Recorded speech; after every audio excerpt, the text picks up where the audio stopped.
رہنما تحریک انصاف بیرسٹر علی ظفر کہتے ہیں کہ متنازع پیکا ایکٹ میں فیک نیوز کی بھی ایک نئی تشریح کی گئی ہے۔ متنازع پیکا ایکٹ پر تمام سٹیک ہولڈرز کو اعتماد میں لیا جائے۔ فیک نیوز کی نئی تشریح سے اظہار رائے کو کچلنے سے جمہوریت ختم ہو جائے گی۔ ہم نے صحافیوں سے یکجہتی کرتے ہوئے واک آؤٹ کیا۔ اظہار رائے کی آزادی جمہوری نظام کی روح ہوتی ہے جس پر قدغن لگائی گئی۔ پیکا ایکٹ میں ترمیم کو ہائی کورٹ نے بھی غلط قرار دیا تھا۔ ہم بڑے کلیئر ہیں، ہم فیک نیوز کے خلاف ہیں۔ فیک نیوز، غلط خبر، جس طرح میں نے شروع میں ہی کہا، وہ نقصان پہنچاتی ہے اور اس کے خلاف ہیں۔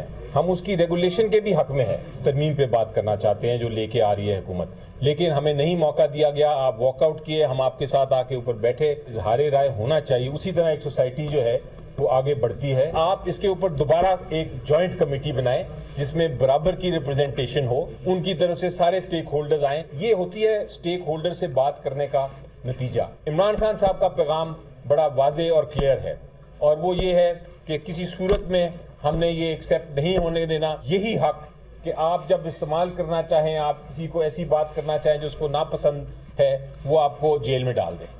یہ کسی ملک میں، کسی قانون میں دنیا میں یہ ہمیں نہیں نظر آیا۔ ہائی کورٹ کو بھی انہوں نے ختم کر کے سیدھا اپیل سپریم کورٹ کر دی ہے۔